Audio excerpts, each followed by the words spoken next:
Hi guys, luto tayo ng ginisang munggo. Ito, pinakuluan ko na siya dyan. Para malambot na yung munggo natin. Yan. Igisa natin ng kamatis. Iaano ko na lang siya, ihuhulog ko na lang doon. Dito sa ginisang munggo ko. Meron siyang may nilagay ako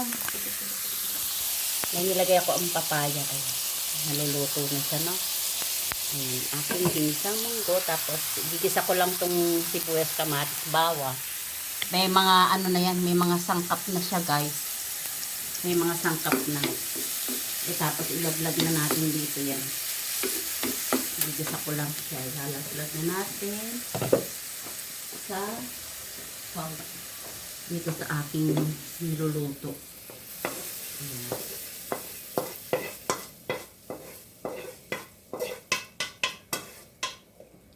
Ayan, para masarap. So, ngayon lalagay natin ang gulay na pechay. Lagyan ko siya ng pechay, guys. Para may masustansya siya. Ayan, lagay natin.